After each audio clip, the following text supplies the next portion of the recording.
Om Mani Padme Hum. The Green Lama strikes for justice. And now we bring you another exciting adventure taken directly from the files of Jethro Dumont, the wealthy young American who, after 10 years in Tibet, returned as the Green Lama to amaze the world with his curious and secret powers in this single-handed fight against crime. I am Tulku. When Jethro Dumont returned to America from my country, Tibet, to become the Green Lama, it was my duty and pleasure to serve him. Oh, many have wondered why Jethro Dumont is called the Green Lama. Jethro Dumont is a Lama because of his great wisdom and powers of concentration. And the Green Lama because green is one of the 6 sacred colors and is the symbol of justice.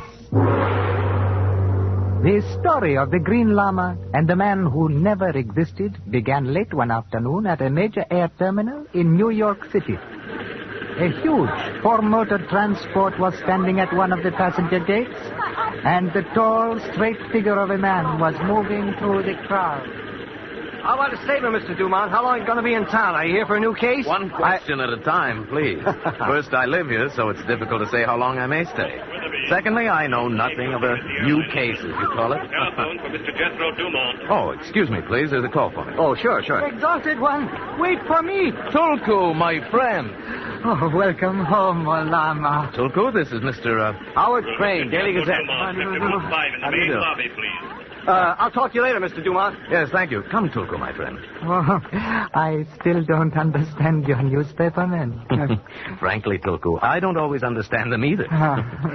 Excuse me.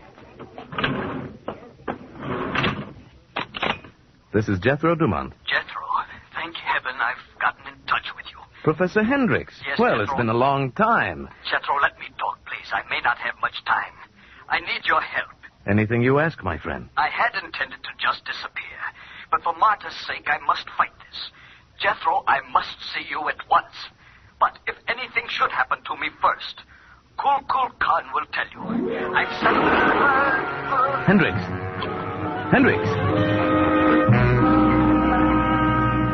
And that's why I thought we'd come straight to the apartment, Tulku. But that's the 6th phone call without getting any hint of where Hendricks was when he phoned. May Tulku make humble suggestion? Of course, Tulku. What is it? This Professor Hendricks was an old friend of yours, Well, the Lamas of Tibet who have gone through the ordeal of silence, and this includes you, Exalted One, can use the Dukta ritual, which enables one to see with the mind's eye a friend who is at a great distance. Yes. I'll get it, Tulku. Hello? That's you, Mr. Dumont? This is Sergeant Whalen. Yes, Sergeant. We just found a guy on the street with a bullet through his head. Oh? There ain't a bit of identification on him anywhere except a piece of paper with your name and phone number on it. Know anything about it? I might, but I'd have to see him first. Yeah, that's why I called. How about meeting me at the morgue? All right, I'll be there in 10 minutes, Sergeant. Hello, Mr. Dumont. Hello, Sergeant. You remember Tulku? Oh, yeah. Hiya, Booty. Hello. What about this man you found, Sergeant? Right over here, Mr. Dumont. There. That's him. It's Professor Harlan A. Hendricks. Professor Hendricks was a very well-known archaeologist, specializing in the primitive ruins of the early Indians of Mexico. Must have been robbed, which is why he was carrying no identification. Still, he needs no identification. He was very famous. And also very dead. What do you want? Nothing from you. My city editor told me to keep an eye on Dumont. I'd get a story. Crane, did you ever hear of a Professor Hendricks? No. Well, I guess there's nothing to do but get on the phone and see what else I can dig up on this Hendricks guy. And that makes call number 13. You say the stiff is Professor Hendricks and he was born in New York City, but the city hall ain't got no record of his birth. You say he used to drive a car here, but the Motor Vehicle Bureau says it never issued a license to nobody with that name. Except for you, Mr. Dumont, Professor Hendricks never existed. Sergeant, the Museum of Primitive Art has been showing some of the professor's discoveries. The director of the museum should know him well enough to identify him. Yeah, that's a good idea. Let's run up there right now. I think I'll go along with you. All right, Mr. Crane. You're hanging it crookedly. Hey, you. It's what is it? Who are you? Fillmore Merton, director of this museum, and I don't care for your tone. Oh, well, that's too bad. I'm Sergeant Whalen, New York Police. This is Mr. Crane. How are you? Mr. Dumont. Dumont? Mr. Jethro Dumont, the Green Lama? Yes, I'm the Green Lama. Well, you know, I've always followed your exploits in the press with keen interest. All right, now, just a minute. This is a police inquiry, Mr. Merton. Kindly speak when you're spoken to, you policeman. I think you better answer the sergeant's questions, Mr. Merton. This is a very serious matter. Yeah, you bet it is. Now, Merton, you ever hear of a guy named Hendricks? Harlan Andrew Hendricks? Well, of course. He quite recently discovered a Maya temple in Mexico with some extremely rare pieces of Maya wood carving in a perfect state of preservation. Now, we've been having an exhibit. I do not want to lecture. Just tell me when you saw Hendricks last. Oh, I never saw him. Well, then how do you know him? Well, by correspondence, of course. In fact, I had a letter from him only yesterday. I'm leaving tonight to visit him at his excavation near Mexico City. You mean you didn't know that Hendricks was in New York City? Oh, that's quite impossible. Huh? Well, somebody murdered him here this morning. Oh, dear. This is such a frightfully upsetting day. First the robbery last night, and now the... Robbery? What robbery is that? Well, it's just that someone broke in and made off with one of our best pieces from the Mayan exhibit belonging to Professor Hendricks. What was stolen, Mr. Merton? A piece of Mayan wood carving. A very fine Kukulkan. Now, Kukulkan was Of course, I remember. Kukulkan was the great Mayan creator god and was usually represented as a feathered snake. Yes, that's it. Of course, that's it. And you say it was stolen last night. That's right, Mr. Dumont. Well, under the circumstances, Mr. Merton, I guess you won't need to make your trip to Mexico. Oh, there will still be details to work out concerning another exhibit of the things he's already uncovered. I suppose I can still make arrangements with the professor's daughter in Mexico. Oh, he's got a daughter there? What's her name? Miss Martha Hendricks, I believe. One moment. Has it occurred to you, Sergeant, that the entire answer to the murder of Professor Hendricks might be in Mexico? Okay, I'll have the Mexican cops see what they can get out of the girl. You coming, Mr. Dumont? I don't think so, Sergeant. I think I will go home and meditate about murder. Makuno, Makuraga Amim Loke, Manevam Ponpo Satong Nigags, Pranosongo. Oh, Makaruga, lift aside the veil so that the Green Lama may see the road to justice. Exalted one, Yes. the trial of the Songo, if prolonged, is dangerous even for so advanced a Lama as you. You learned? Only a little, Tulku. As you know, the trial of the Sungo will only permit the location of an object. By concentrating on the Kukulkan, I saw a great excavation, and lying on a desk somewhere near, there was the Kukulkan. An excavation? Then it must be the one in Mexico where Professor Hendricks worked, huh? Yes, I think so. I believe Hendricks mailed the Kukulkan to himself. It is this wooden figure, Tulku, which in some ways holds the solution to the murder. Then the murderer will wish to reach the Kukulkan and destroy it. Yes. So the Green Lama must reach Mexico City and the Kukulkan before the murderer. It is written that each man's home is furnished with his own secrets. And therefore, much earlier, I took the liberty of packing your suitcase and making one reservation on the plane for Mexico City. Tulku, my friend, I don't know what I'd do without you. You always anticipate what I'll do long Tulku. Someone visits our humble home without benefit of door. That was the warning bell from the window in the north bedroom. We must welcome our guest, Tulku. Turn out the lights. It is truly written that darkness makes the best armor for the unarmed man. I'll stand by this door and you take that one, Tulku. It is done. Om Mani Padme Hum.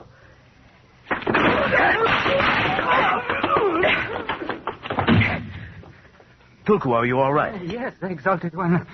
But Tulku is most embarrassed. I reached for him but managed to get only his gun. Oh, it's all right, Tulku. It was enough to make him fail. And having failed once, my Lama, he will try again. Well, Mr. Merton, I was hoping this would be the plane you were taking. Mind if I join you? Well, Mr. Dumont, well, this is a surprise. I had no idea you were going to Mexico. I decided rather suddenly. Well, then this must mean that you're going to do something about the death of poor Professor Hendricks. I'm so glad. Tell me, Mr. Dumont, do you believe there is a connection between his death and the theft of the Kulkul Khan from our museum? Yes, I believe there is a connection. I think that Professor Hendricks might not have been murdered if the Kulkul Khan had not been stolen. Oh, dear me. I realize, Mr. Dumont, that I'm not the athletic type. But if there's anything I can do to help you while we're in Mexico, I shall be most happy to do so. Thank you, Mr. Merton. However, I don't think it's necessary. And it might be dangerous. Oh? Earlier this evening, someone entered my apartment and fired several shots at me before escaping. Obviously, the murderer is on his way to Mexico to destroy what he thinks is the only clue to his identity, perhaps to kill again. He may even be on this plane. Why, I believe you're trying to frighten me, Mr. Dumont. Well, after all, Mr. Dumont, there's only you and me, and... Well, surely, Mr. Dumont, you're not suspecting me. Please, What's the matter, Merton? Did you choke on a Kulkul Khan? Well, Mr. Crane, what are you doing here? I'm just going along for the ride. Oh, dear, I feel quite ill. I hope you gentlemen will excuse me. Perhaps the stewardess has a remedy for air sickness. There, must be a pretty big story involved if your editor's sending you to Mexico. Same old story. Of course, it'll be a bigger story if I should hit on the answer before the Green Lama does. How did you know I was going to Mexico City, Mr. Crane? Well, you know how it is. In a way, your racket and mine are alike. Oh? We both go around sticking our noses in a business that doesn't concern us. I wonder which one of us will live the longest. Mr. Dumont! Oh, Mr. Dumont, I have a taxi if you'll care to share it. I'm going to the Toledo Prasado. No, thank you. I have reservations at another hotel. Have you seen Mr. Crane? Well, I believe he was telephoning the last time I saw him. Taxi, senor. This way, senor. Taxi all ready, very clean, very cheap, very nice. You get in, see? All right.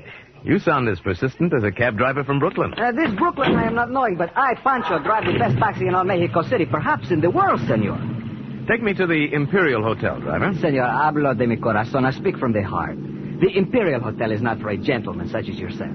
Perhaps, but I'll be the best judge of that.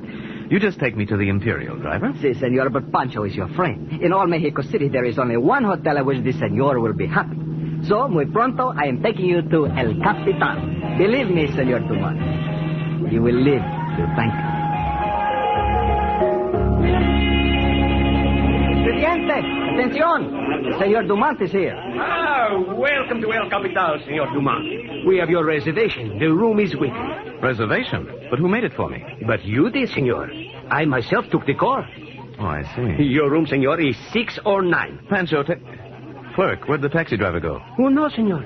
Taxi drivers, they are here today, gone tomorrow. Yes, but they seldom go without being paid. Perhaps he will remember later and return, Senor. In the meantime, your room awaits you. We, the El Capital, Senor, are proud to have as our guest the great and celebrated Lama Verde.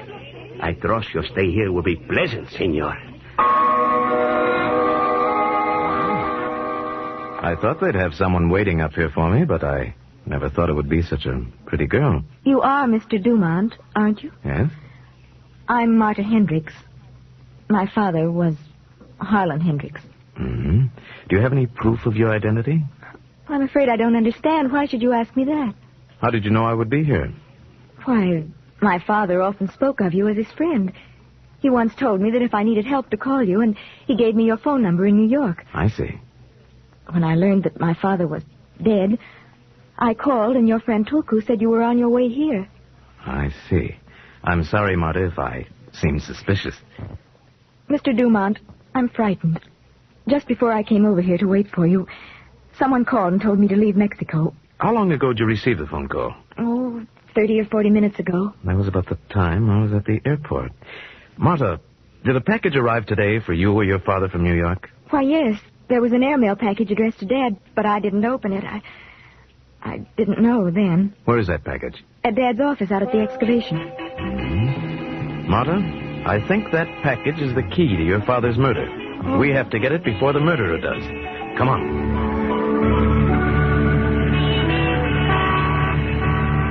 Senor, senorita? Oh, Pancho. I knew the senor would soon be looking for the best taxi driver in all Mexico City. I am at your service. Hello, Pancho. Marta, do you know this man? Yes. Pancho was Dad's favorite taxi driver. Si, senor. We are all friends. Then perhaps we can clear up the reason why you practically kidnapped me at the airport. It is of simplicity, senor. The Senor Hendricks was murdered, no? The Senor Green Lama wishes to catch the murderer, no? The Senor Green Lama is well known. Even the most ignorant peon here knows of his greatness, and he makes reservation at the hotel in Mexico City. Perhaps the murderer tried to kill the Senor Green Lama too, no? So Pancho and Senorita Hendricks fix him up at another hotel and fool the murderer. Just like the great Senor Felipe Marlowe I hear on the radio. He's clever, no? He's clever, yes. Marta, do you have a car? Yes.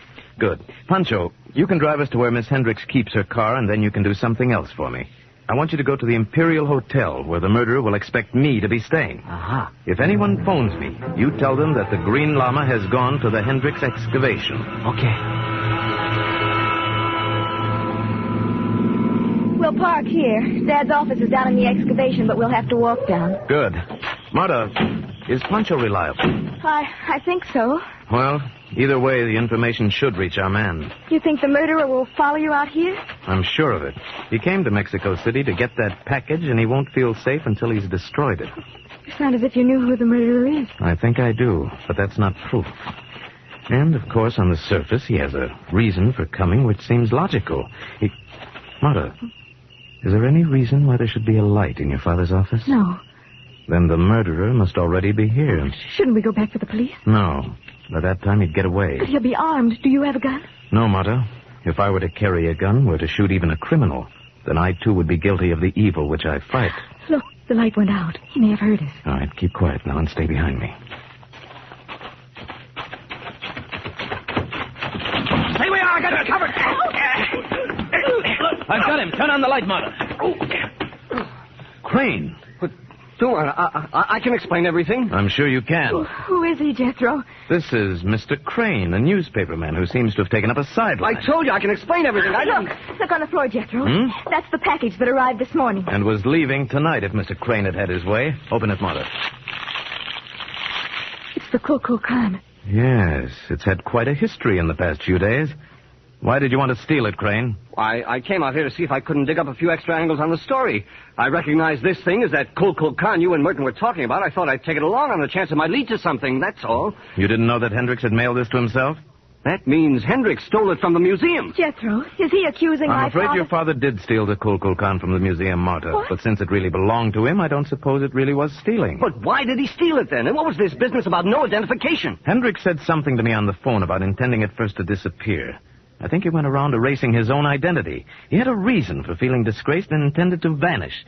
Then, because of Marta, he decided to fight. That's why he was killed. And this carving of the Kukulkan is a clue? Oh, yes, the Kukulkan, intricately carved out of hickory, a wood which the Mayans never knew. Hickory? Yes, this is a very clever copy of the original Kukulkan your father sent to New York. You see, someone was copying his discoveries and selling them as the real carvings. Oh, Jethro, this man... No, Marta, Crane isn't the murderer. He's just a newspaperman with too much curiosity. But I know who the murderer is, and I have known for some time. Yes. Yes, the so clever Green Llama, who knows all and sees all. No, don't move any of you. Mr. Merton, what are you I was wondering when you'd get here, Mr. Merton. I knew you had to try to get this counterfeit carving because it was the clue to your whole scheme. When Professor Hendricks took this from the museum to prove what you'd been doing, you killed him. But he'd already mailed it here. Yes, dear me, yes. I was quite perturbed when I discovered he didn't have it with him. May I trouble you to hand it over now? Mr. Dumont, why don't we just slap that gun out of his hand and... Please! I'm an excellent shot, Mr. Crane. Why, you are... Obviously. I must kill the three of you. But I must say that I feel quite faint at the thought. I'll bet. Mr. Merton, look at me. Now, please, Mr. Dumont. I will definitely not give you time to do any of those weird Tibetan things. Look at me. I shall fire at the first sign, really, I will. Don't you come any closer to me. The Green Llama Stay away. strike. Stay away, you hear? Oh, just... Don't you come...